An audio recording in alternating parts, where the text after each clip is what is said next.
سورة المائدہ آیت نمبر 32۔ اعوذ باللہ السمیع العلیم من الشیطان الرجیم من حمزه ونفخه ونفثه من اجل ذلك كتبنا على بني اسرائیل، اسی وجہ سے ہم نے بنی اسرائیل پہ لازم کر دیا، انہ من قتل نفسا بغیر نفس، جس نے کسی جان کو بغیر کسی جان کے قتل کیا، او فساد فی الارض، یا کسی جان کو زمین میں فساد کے بغیر ہی قتل کر دیا، فکانما قتل الناس جميعا، بس گویا کہ اس نے تمام لوگوں کو قتل کیا، ومن احیاها، اور جس نے کسی جان کو زندہ کیا، فکانما احیا الناس جميعا، بس گویا کہ اس نے تمام لوگوں کو زندہ کیا، وَلَقَدْ جَاءَتْهُمْ رُسُلُنَا بِالْبَيِّنَاتِ، اور البتہ تحقیق ان کے پاس ہمارے رسول واضح نشانیاں لے کر آئے، ثُمَّ إِنَّ كَثِيرًا مِّنْهُمْ، پھر یقیناً ان میں سے بہت سے، بعد ذلك، اس کے بعد، فِي الْأَرْضِ لَمُسْرِفُونَ، زمین میں البتہ فساد اسراف کرنے والے ہیں۔ انما جزاء الذین یحاربون اللہ ورسولہ، یقیناً بدلہ ان لوگوں کا جو اللہ اور اس کے رسول سے جنگ کرتے ہیں، وَيَسْعَوْنَ فِي الْأَرْضِ فَسَادًا، اور وہ زمین میں فساد چاہتے ہیں، أَن يُقَتَّلُوا أَوْ يُصَلَّبُوا أَوْ تُقَطَّعَ أَيْدِيهِمْ وَأَرْجُلُهُمْ مِنْ خِلَافٍ أَوْ يُنْفَوْا مِنَ الْأَرْضِ، بدلہ ان کا یہ ہے کہ وہ قتل کیے جائیں یا سولی لٹکا دیے جائیں، یا ان کے ہاتھ پاؤں مخالف سمت میں کاٹ دیے جائیں، یا ان کو زمین سے نکال دیا جائے۔ ذالک لہم خزی فی الدنیا، یہ رسوائی تو ان کے لیے دنیا میں ہے، ولہم فی الآخرۃ عذاب عظیم، اور ان کے لیے آخرت میں بہت بڑا عذاب ہے۔ الا الذین تابوا من قبل ان تقدروا علیہم، مگر وہ لوگ جو توبہ کر جائیں اس سے پہلے کہ تم ان پر قدرت پاؤ، فاعلموا ان اللہ غفور الرحیم، بس خوب جان لو بے شک اللہ معاف کرنے والا اور رحم کرنے والا ہے۔ اس آیت مبارکہ میں اللہ تعالیٰ نے بنی اسرائیل کو ان کے بیجا قتل کی سزا دی، اور اس کے بعد یہ حکم سب کے لیے ہے، خالی بنی اسرائیل کے لیے نہیں، یعنی آدم کے دو بیٹوں کے آپس میں لڑنے کی وجہ سے اور ایک کے دوسرے کو قتل کر دینے کی وجہ سے ہم نے بنی اسرائیل پہ یہ بات لکھ دی، جس نے ایک جان کو بغیر کسی وجہ کے قتل کیا۔ وجہ کون سی ہے؟ یہاں پر دو وجوہات بیان کی گئی، قتل کے بدلے قتل یعنی قصاص، اور دوسری وجہ زمین میں فساد۔ زمین میں فساد دو طرح کا ہوتا ہے، ایک فساد ہوتا ہے دین میں فساد، یعنی کوئی مرتد ہو جائے، یہ زمین میں فساد ہے، کیونکہ کفر زمین میں فساد ہے تو اس کو بھی قتل کیا جائے گا۔ یا زمین میں فساد ہوتا ہے بدنوں کے اندر، کوئی کسی کے ساتھ زنا کرے، شادی شدہ ہو، اس پر بھی قتل کیا جائے گا۔ یا زمین کا فساد ہوتا ہے لوگوں کے مالوں میں، کوئی کسی کے مال کو لوٹتا ہو، جو ڈاکو ہے، جس کو قطاع الطریق کہا جاتا ہے، راستے کو کاٹنے والا، ایسے بندے کی سزا بھی اسلام کے اندر قتل ہے۔ جس نے ان دو وجوہات کے بغیر، قتل کے بغیر ہی بندہ قتل کر دیا، یا فساد کے بغیر، وہ فساد دین میں ہو یا بدن میں ہو یا مال میں ہو، اس کی تین صورتیں میں نے آپ کو بتا دی۔ اس کے بغیر اگر کسی بندے نے قتل کیا تو اس کا مطلب ہے اس نے سب لوگوں کو قتل کر دیا۔ سب لوگ قتل کیسے ہو؟ اس کا جواب، مطلب اس کا یہ ہے، جب اس نے بلا وجہ ایک بندے کو قتل کر دیا، اپنی خواہش پر ایک بندے کو قتل کر دیا، گویا اس نے دنیا کے اندر تمام لوگوں کے لیے قتل کے رستے ہموار کر دیے۔ جس نے ایک جان کو بلا وجہ قتل کیا، اس کو اگر جس چیز کو اس کا دل کرے وہ اس کو بلا وجہ قتل کر سکتا ہے۔ گویا کہ اگر ساری انسانیت کو وہ بلا وجہ قتل کرنا چاہے تو وہ کر دے گا، کیوں؟ اس کے نزدیک معیار صرف اس کی اپنی خواہش ہے۔ جب اس کے دل میں آ گیا نفس امارہ، جب اس نے اس کو بھڑکا دیا کہ اس کو قتل کر دو، وہ کر دے گا، اگر ساری دنیا کو بھی کرنا پڑے وہ کر دے گا، کیونکہ اس میں اللہ کا خوف ہے۔ اور جس نے کسی ایک کو زندہ کیا اس نے تمام لوگوں کو زندہ کیا، یعنی جو بندہ کسی ایک کو بھی بلا وجہ قتل کرنے سے رک گیا، گویا ساری انسانیت کو اس نے بچا لیا۔ تو کیونکہ جس میں اللہ کا خوف ہے وہ پھر ایک کو نہیں بلکہ ساری انسانیت کو ہی وہ بچائے گا، یعنی کہ اللہ تعالیٰ کی طرف سے خوف اس کے دل میں آگے وہ کسی کو ضرر نہیں بچائے گا۔ یہ ہے اس آیت مبارکہ کا معنی کہ جس نے قتل کیا اس نے ساری انسانیت کو قتل کیا، اور جس نے زندہ کیا اس نے تمام انسانیت کو زندہ کر دیا۔ وَلَقَدْ جَاءَتْهُمْ رُسُلُنَا بِالْبَيِّنَاتِ۔ ابو ہریرہ رضی اللہ عنہ کے بارے میں آتا ہے، عثمان رضی اللہ عنہ کو جب سبائیوں نے گھیرے میں لیا ہوا تھا تو وہ ان کے پاس گئے اور کہا کہ امیر المومنین میں آپ کی مدد کرنے آیا۔ کہا کیا مطلب؟ میں ان لوگوں سے لڑوں گا۔ کہا کہ دیکھو میں نہیں پسند کرتا کہ میں خود بھی قتل ہوں اور میرے ساتھ لوگ بھی مارے۔ کیا تم یہ درست سمجھتے ہو کہ تم کسی ایک بندے کو قتل کرو تمہارے اوپر ساری انسانیت کا قتل ڈال دیا؟ تو لہٰذا میں اس چیز کو پسند نہیں کرتا کہ کسی ایک بندے کو تم قتل کرو اور پھر اس سے یہ دروازہ کھل جائے قتل کا۔ اس لیے میری طرف سے تمہیں اجازت ہے، تمہارا شکریہ، تم واپس چلے جاؤ، کوئی لڑائی نہیں کرنی۔ ابو ہریرہ کہتے ہیں میں بغیر لڑائی کے واپس آؤں۔ اصل میں بدمعاش ہونا کوئی مشکل کام ہے، اللہ کا خوف ختم کر دیں اور حیا ختم کر دیں، بس آپ بدمعاش ہیں۔ وَلَقَدْ جَاءَتْهُمْ رُسُلُنَا بِالْبَيِّنَاتِ، اور یقیناً ان کے پاس ہمارے رسول واضح نشانیاں لے کر آئے۔ انہوں نے قتل سے بھی ڈرایا، فساد سے بھی ڈرایا۔ ثُمَّ إِنَّ كَثِيرًا مِّنْهُمْ بَعْدَ ذَلِكَ فِي الْأَرْضِ لَمُسْرِفُونَ، پھر اس کے باوجود ان میں سے اکثر زمین کے اندر اسراف کرتے ہیں، حد سے بڑھتے ہیں، زیادتی کرتے ہیں۔ اس آیت مبارکہ میں دو قسم کے مجرموں کی سزا بیان کی گئی۔ ایک مجرم وہ جو اللہ اور اس کے رسول سے جنگ کرتا ہے۔ اللہ اور اس کے رسول سے جنگ کرنے کی دو صورتیں ہیں۔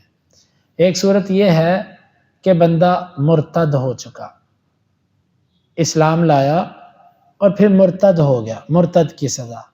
اور دوسری صورت یہ ہے کہ وہ اللہ اور اس کے رسول سے جنگ کرتا ہے، یعنی کافر ہی تھا لیکن مسلمانوں کے لیے انتہائی ضرری انسان تھا، انتہائی نقصان پہنچانے والا شخص تھا۔ اسلام کے پھلنے پھولنے پر اس کو انتہائی زیادہ تکلیف تھی یہ شخص۔ ایک تیسری قسم جو مسلمان ہونے کے باوجود اللہ اور اس کے رسول سے جنگ کرتا ہے، وہ سود خور آدمی، لیکن اس کا حکم اس حکم سے مختلف ہے۔ وَيَسْعَوْنَ فِي الْأَرْضِ فَسَادًا، اور دوسرے قسم کے لوگ جو زمین میں فساد کی کوشش کرتے ہیں۔ زمین میں فساد سے یہاں پر مراد ڈاکو ہے، دن دیہڑ لوگ چلتے پھرتے اسلحہ دکھا کر کسی کو خوف زدہ کر کے اس سے چیز چھین لینے والا یہ ڈاکو کہلاتا ہے۔ ڈاکو ہو یا اللہ اور اس کے رسول سے جنگ کرنے والا شخص ہو، ان دونوں کی سزا ان چاروں میں سے کوئی ایک منتخب کرو، قتل کیے جائیں، او یصلبوا، یا سولی چڑھائے جائیں۔ سولی چڑھانا یہ ہوتا ہے کسی زندہ بندے کو پکڑ کے اس کو کسی درخت کے ساتھ، کسی کھمبے کے ساتھ، کسی بانس اونچی چیز کے ساتھ اس کو باندھ دیں، نہ اس کو کھانا ملے نہ پینا ملے، گرمی سردی دن رات وہیں پر لٹکا، 2 دن میں 3 دن میں 4 دن میں، دھوپ سردی سب کچھ برداشت کرے، وہ اسی حالت میں مر جائے، یہ صلیب ہوتی ہے۔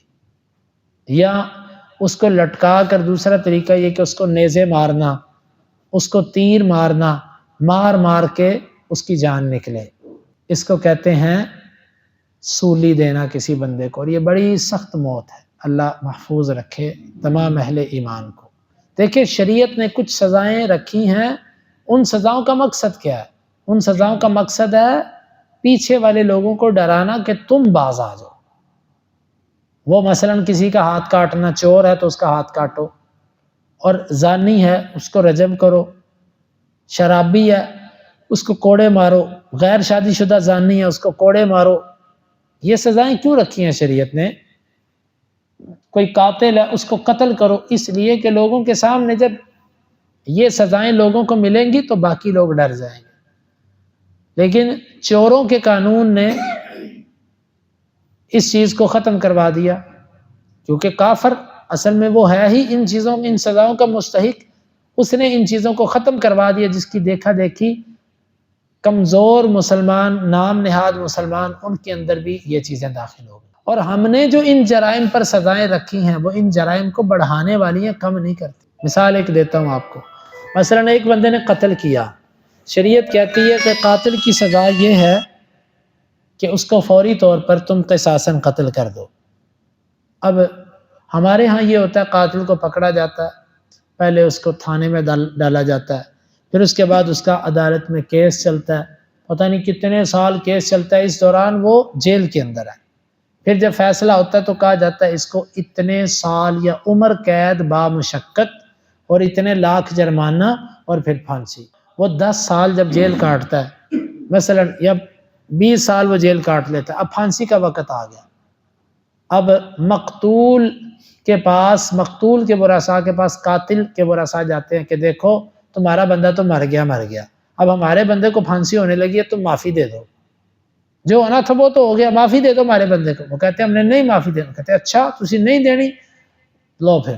اب ان کا بندے کو جب پھانسی ہوتی ہے وہ پھر انتقام بڑک اٹھتا ہے 20 سال بعد۔ یہ ظلم کو ہوا ملی کہ نہ ملی؟ اگر جس وقت ان کا بندہ قتل ہوا تھا ساری دنیا کی نظروں میں وہ مظلوم تھے اور قاتل کے ورثاء اپنے آپ کو مجرم سمجھتے تھے، اسی وقت ان کا بندہ مار دیتے، وہ کہتے بھائی بندے کے بدلے بندہ ہو گیا، بات ختم۔ 20 سال اس کو جیل میں ڈالا، کس جرم میں؟ یہ سزا کس نے دی؟ اس کو بامشقت قید دی، کس نے کہا تمہیں دو؟ اور پھر اس کے اوپر جرمانے ڈالے، تمہیں کون کہتا ہے جرمانے ڈالو؟ یہ کس کی شریعت ہے؟ پھر 20 سال بعد جا کے اس کو پھانسی دی۔ تو یہ قوانین جو ہے نا، یہ بدماش کو بڑا بدماش بناتے ہیں اور مظلوم کو مزید ظلم کرواتے ہیں مظلوم پر۔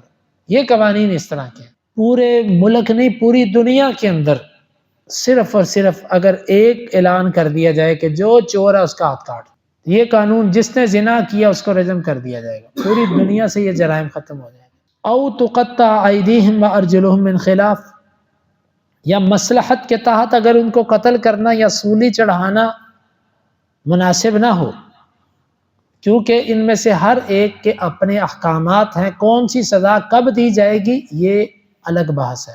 پھر اس کے ہاتھ اور پاؤں کاٹو مخالف سمت میں۔ مخالف سمت کا مطلب یہ ہے کہ دایاں ہاتھ کاٹو اور بایاں پاؤں کاٹو۔ انسان کا جو حصہ، جون سی سائیڈ ناقص ہوتی ہے، اس کا وزن اور اس کا زور دوسری سائیڈ پہ ہوتا ہے۔ اگر کسی کا یہ دایاں ہاتھ کٹا ہوا ہے نا تو وہ اپنی بائیں جانب اور پوری بائیں طرف کو وہ کامل سمجھتا ہے، اور جب ایک اس سے کٹ گیا اور ایک اس سے، ہاتھ اس کا کٹا، پاؤں اس کا کٹا، اب یہ بندہ ان بیلنس ہے، کمزور ہو چکا ہے، اب یہ فساد نہیں کر سکے گا زمین پہ، مزید شرارت نہیں کر سکے گا، کرے گا تو ایسی کیفیت میں ہے نہ بھاگ سکتا ہے اور نہ 2 ہاتھوں سے کوئی چیز پکڑ سکتا ہے، ایک بچہ بھی اس کا مقابلہ کر سکتا ہے۔ تو شریعت نے اس کو عبرت بنایا ہے، اس کی جڑ کاٹی ہے کہ یہ دوبارہ ان جرائم کو کر نہ سکے۔ او ينفع من الارض، یا ان کو زمین سے جلا وطن کرنا۔ زمین سے جلا وطن کرنا، ان کو علاقوں سے نکال دو، ملک سے نکال دو ان کو۔ یہ سزائیں اپنے اپنے وقت کے اعتبار سے دی جاتی ہیں۔ جس دور میں ملک سے نکالنا ایک سزا تھی اور یقیناً سزا تھی، آج بھی ہے، لیکن یہ دیکھ کر حاکم وقت فیصلہ کرے گا کہیں ملک سے نکالنے سے ان کا شر بڑھتا تو نہیں ہے، کیونکہ یہاں تو بندے پاسپورٹ تیار کروا کے بندے قتل کر کے رات کی ٹکٹ لے کر وہ باہر کے ملک بھاگ جاتے ہیں۔ یہ دیکھا جائے گا کہ باہر کے ملک جانے سے شر بڑھتا تو نہیں ہے۔ یہ فیصلے میں نے آپ سے کہا ان 4 سزاؤں میں سے کون سی سزا تجویز کی جائے گی اور کس مجرم کے لیے کس طرح کی سزا اور کن حالات میں کس طرح کی سزا تجویز کی جائے گی، یہ وقت اور اہل علم تعین کریں گے اس کا، اور حاکم وقت فیصلہ کرے گا کہ بہتر کیا ہے معاشرے کے لیے۔ ذالک لہم خزی فی الدنیا، یہ رسوائی ہے ان کے لیے دنیا میں کہ لوگوں کی نظروں میں بھی ذلیل ہو گئے، رسوا ہو گئے، یہ رسوائی ہے۔ لیکن اتنا بس نہیں ہے، یہ نہیں کہ اس پر ختم ہو گیا۔ وَلَهُمْ فِي الْآخِرَةِ عَذَابٌ عَظِيمٌ، آخرت میں ان کے لیے بہت بڑا عذاب ہے، جو جس کو اللہ بڑا کہے وہ نہ جانے کتنا بڑا ہوگا، کیونکہ اللہ تو جس چیز کو اللہ بڑا کہے وہ یقیناً بہت بڑی چیز ہے۔ پیچھے والی آیت سے ہی اس آیت کا تعلق ہے۔ وہ لوگ جنہوں نے زمین کے اندر فساد کیا ان کے فساد کی کئی صورتیں ہیں. اگر ان کے فساد کے بدلے میں لوگ قتل ہوئے تو بدلے میں ان کو قتل کرو. اگر ان کے فساد کے بدلے میں لوگوں کو ان کے مال لوٹے گئے تو ان کے ہاتھ پاؤں کاٹو. اور اگر وہ لوگوں کو ڈراتے دھمکاتے ہیں تو ان کو زمین سے نکالو. یعنی جس جو نوعیت کا جرم ہے اس نوعیت کی اس کو سزا دی جائے گی. اس آیت کا شان نزول بخاری اور دیگر روایات کے اندر جو معلوم ہوتا ہے وہ یہ ہے کہ کچھ لوگ اللہ کے نبی صلی اللہ علیہ وسلم کے پاس آئے، اکل اور ارینا قبیلے کے. یہ آ کر اللہ کے نبی صلی اللہ علیہ وسلم کے پاس مدینہ میں رہے اور مدینہ کی آب و ہوا ان کو موافق نہ آئی، ان کے پیٹ خراب ہو گئے. آپ صلی اللہ علیہ وسلم نے ان کو حکم دیا کہ تم اونٹوں والی جگہ پہ چلے جاؤ جہاں پر بیت المال کے اونٹ چرتے ہیں، وہاں پر اونٹوں کا دودھ بھی پیو اور ان کا پیشاب بھی پیو. حدیث کے اندر ہے، بخاری کی حدیث ہے. اور معدے کی بیماری کے لیے، خرابی کے لیے اونٹ کا پیشاب یہ ایک مفید دوا ہے. یہ بات اہل علم کے ہاں، اہل سنہ کے ہاں معلوم شدہ ہے کہ معقول اللحم جانور جن کا گوشت کھایا جاتا ہے ان کا پیشاب نجس نہیں ہوتا. یا کسی جگہ پر اس نے پیشاب کیا ہو تو وہاں پر نماز پڑھی جا سکتی ہے، جس طرح کہ آپ نے بکریوں کے باڑے میں نماز پڑھنے کی اجازت دی ہے. اب بکریوں کے باڑے میں ان کی مینگنیاں بھی ہوتی ہیں، پیشاب بھی ہوتا ہے، اجازت ہے. اونٹوں کے باڑے میں نماز پڑھنے سے روکنے کی وجہ یہ تھی کہ اونٹ جو ہے ایک بڑا جانور ہے اور اس کی فطرت کے اندر غصہ اور کینہ ہوتا ہے. اونٹ انتقام لیتا ہے اپنا. تو آپ سجدے میں گئے ہوں، آپ رکوع میں گئے ہوں، آپ قیام پر ہوں، یا آپ کو ٹانگ مارے، سجدے میں گئے ہوں اوپر ٹانگ رکھ دے، ضرر پہنچائے، منع کیا اس جگہ پر نماز نہ پڑھو. بہرحال اونٹوں کے باڑے میں نماز پڑھنے سے منع کر دیے گا. مبارک الابل، اونٹوں کے بیٹھنے کی جو جگہ وہاں پر نماز نہ پڑھو. لیکن دوسری طرف یہاں منع کرنے کی وجہ یہ نہیں ہے کہ اس کا پیشاب نجس ہوتا ہے. اگر اس کا پیشاب نجس ہوتا تو نجس چیز، کیونکہ حدیث کے اندر آتا ان اللہ لم یجعل شفاءکم فی الحرام، اللہ نے حرام میں تمہارے لیے شفا نہیں رکھی. جب ایک چیز کر اسلام نے حرام دی تو اس میں شفا، اس کا مطلب ہے کہ اگر اونٹ کا پیشاب نجس ہوتا تو نجس تو حرام ہوتا ہے، اور حرام کے اندر اللہ نے شفا نہیں رکھی. تو اللہ کے نبی صلی اللہ علیہ وسلم کیسے ایک ایسی چیز کا حکم دے سکتے ہیں جو حرام ہو؟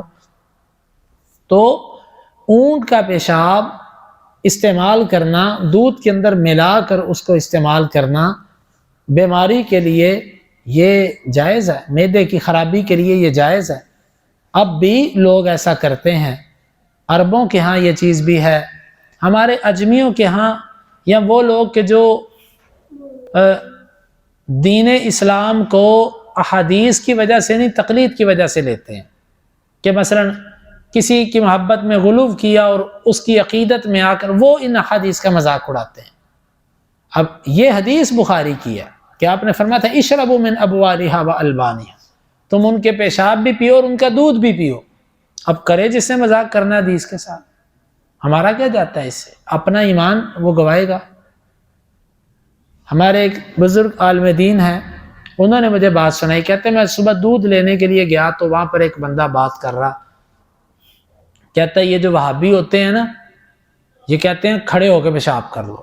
اب کھلو کے پیشاب بھی کرندے قائل ہیں. کہتے ہیں کہ میں نے اس کو کہا تمہیں کس نے کہا؟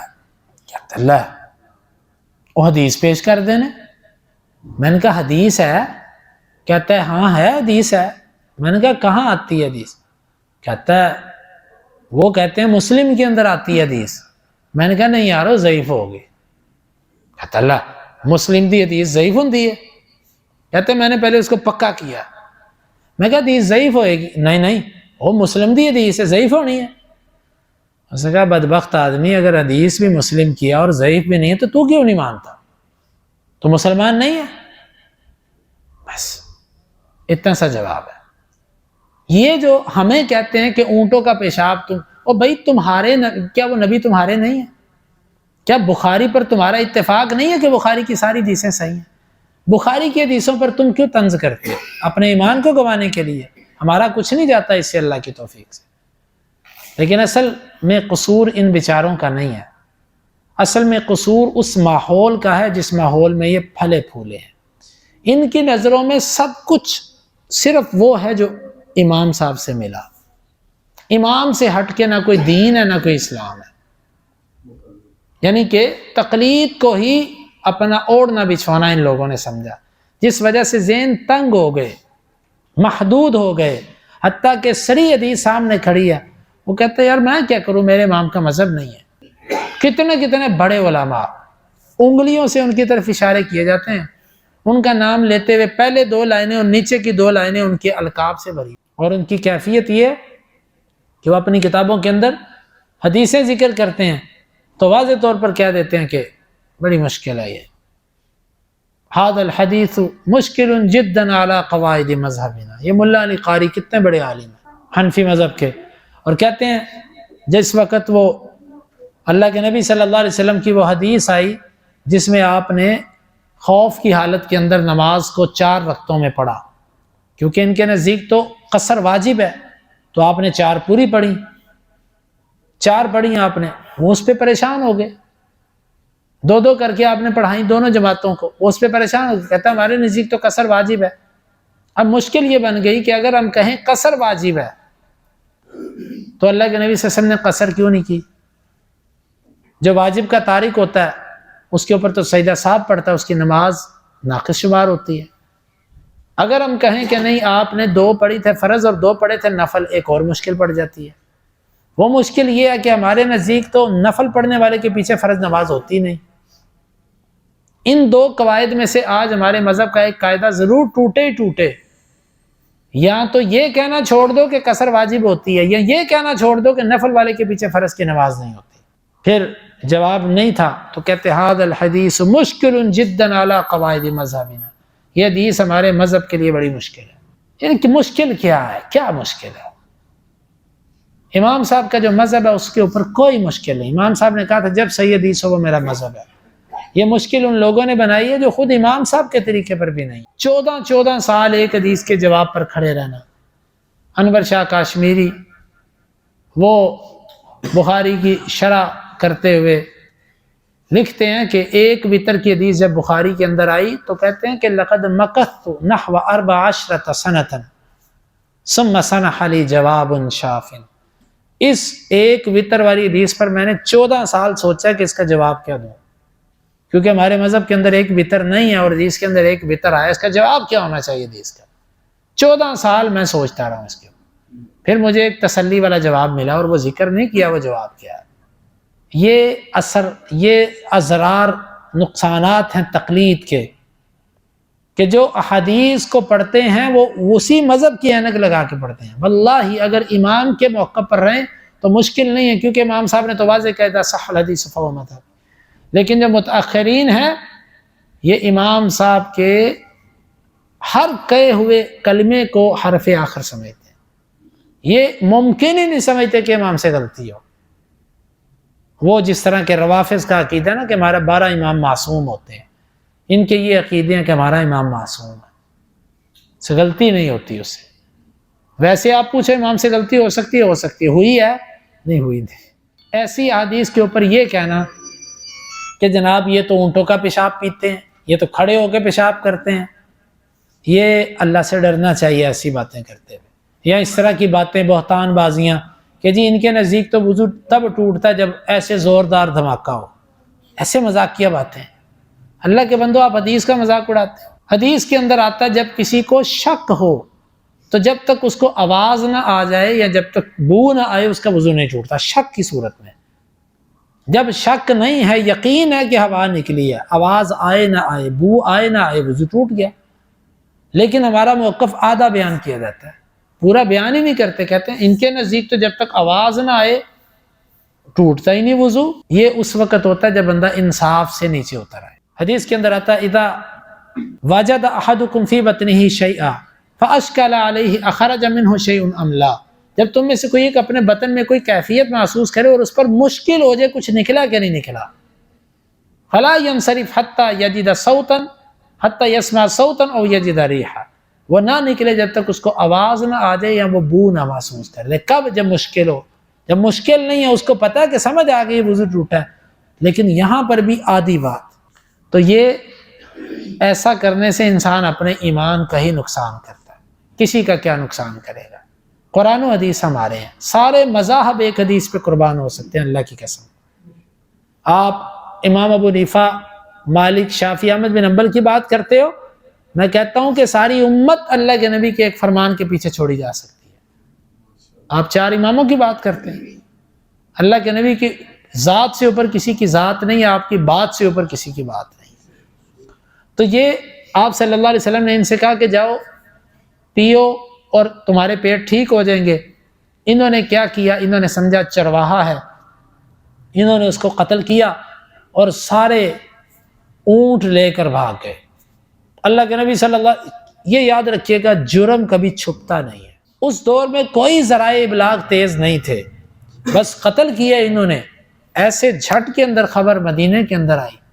اللہ کے نبی صلی اللہ علیہ وسلم نے فرمایا کہ کہا صحابہ کو چلو بھی دوڑو ان کے پیچھے. اور سلمہ بن اکوع رضی اللہ عنہ، جن کو فارس رسول اللہ، اللہ کے رسول کا گھوڑا کہا جاتا تھا، وہ اتنا تیز دوڑتے تھے کہ سواری کو پیچھے چھوڑ جاتے تھے. اس بندے نے اس پورے قافلے کو پکڑا. یہ دوڑتے گئے، سامان بھی تھا اور سامان کو ہلکا بھی کرتے گئے. سلمہ بن اکوع رضی اللہ عنہ یعنی وہ ایک ایک کر کے ان کو پکڑتے بھی گئے. تو بہرحال ان کو پکڑ لیا گیا سب کو، اور ان کو پھر اسی طرح قتل کیا گیا جس طرح چرواہے کو انہوں نے قتل کیا تھا. یہاں سے اہل علم کہتے ہیں مثلا جائز نہیں ہے. مثلا یہ ہوتا ہے کہ اعضاء کو کاٹنا، کسی کو قتل کرنے کے بعد ناک کاٹ دیا، کان کاٹ دیا، ہونٹ کاٹ دیا، یہ مثلا ہے، جائز نہیں ہے. لیکن اگر کوئی آپ کا مثلا کر کے قتل کرے پھر اس کا مثلا کرنا جائز ہے، قصاصاً جائز ہے. اسی طرح آگ کا عذاب دینا جائز نہیں ہے، جلا کر مارنا جائز نہیں ہے. لیکن اگر کوئی جلا کر مارے تو اس کو بھی جلا کر مارنا جائز ہے. مثال کے طور پہ کسی نے آپ کو جلا کر مارا تو قصاص میں جلایا جا سکتا ہے، ویسے جلانا جائز نہیں ہے. لا يعذب بالنار الا رب النار، آگ کا عذاب رب کے سوا کوئی نہیں دے سکتا، لیکن قصاص میں جائز ہوتا ہے. تو اللہ کے نبی صلی اللہ علیہ وسلم نے انہوں نے جیسے کیا اعضاء کاٹے، آپ نے بھی ان کے اعضاء کاٹے. انہوں نے لوہا گرم کر کے اس کی آنکھوں میں پھیرا تھا چرواہے، آپ نے بھی ایسے لوہا گرم کروا کے ان کی آنکھوں پہ پھیرا. اور اسی طرح تڑپ تڑپ کر یہ پانی مانگتے رہے، ان کو پانی نہ دیا گیا. دھوپ میں ان کو پھینک دیا گیا جس طرح انہوں نے چرواہے کے ساتھ کیا. اس وقت یہ آیت اتری تھی کہ جو اللہ اور اس کے رسول سے جنگ کرتے ہیں اور اس طرح فراڈ اور دھوکہ اور ڈاکے ڈالتے ہیں، ان کی سزا یہی ہے کہ ان کو اس طریقے سے قتل کر دیا جائے. آگے فرمایا کہ یہ لوگ جو مرتد ہو گئے یا جو ڈاکو ہیں یا جو بیت المال کو ڈاکہ ڈال کے بھاگے، ان کے پکڑے جانے سے پہلے اگر وہ خود توبہ کر لیں تو ان کے لیے معافی ہے. جب تم نے ان کو قبضے میں لے لیا پھر اس وقت وہ توبہ کرنا بھی چاہیں تو ان کی توبہ قبول ہوگی کہ نہیں ہوگی، اس پر علماء کے 2 موقف. ایک موقف یہی ہے کہ اللہ کا قرآن کہتا ہے من قبل ان تقدروا علیہ، ان پر قبضہ پانے سے پہلے تم نے جب ان کو قابو میں لے لیا پھر ان کی توبہ کا اعتبار نہیں، پھر قتل کرو ان کو. ہاں اگر وہ تمہارے قبضہ پانے سے پہلے وہ توبہ کر گئے تو پھر معافی ہے. فَاعْلَمُوا أَنَّ اللَّهَ غَفُورٌ رَحِيمٌ. البتہ عام کافر کا حکم مختلف ہے. مثال کے طور پہ ایک کافر ہے، وہ آپ کے اوپر حملہ کرتا ہے اور آپ کو وہ زخمی کر دیتا ہے، آپ بدلے میں اٹھ کر اس پر وار کرنے لگتے ہو، وہ آگے سے کہتا ہے لا الہ الا اللہ محمد رسول اللہ. اب آپ اس سے بدلہ لیں گے؟ نہیں. ایسا واقعہ اللہ کے نبی صلی اللہ علیہ وسلم کی زندگی میں پیش آیا. تو ایسا جب ہو جائے کوئی کلمہ پڑھ لے تو اس کے لیے معافی ہے پھر. لیکن یہ جو کیفیت ہے ارتداد کی یا ڈاکے کی، یہ خاص ہے اس سے. قابو جب آ گیا بندہ پھر اس کی توبہ کا اعتبار نہیں، پھر اس کو سزا، ہاں اس کی توبہ کا فائدہ اللہ کے ہاں اس کو ہو سکتا ہے، دنیا میں اس کو قصاصاً سزا. ہاں پھر اس میں یہ فرق آئے گا اس کو بطور مرتد قتل کیا گیا کہ بطور حد قتل کیا گیا، اور پھر بطور حد جائے گا. اللہ تعالیٰ سے دعا ہے اللہ تعالیٰ سمجھنے کی اور عمل کی توفیق عطا فرمائے۔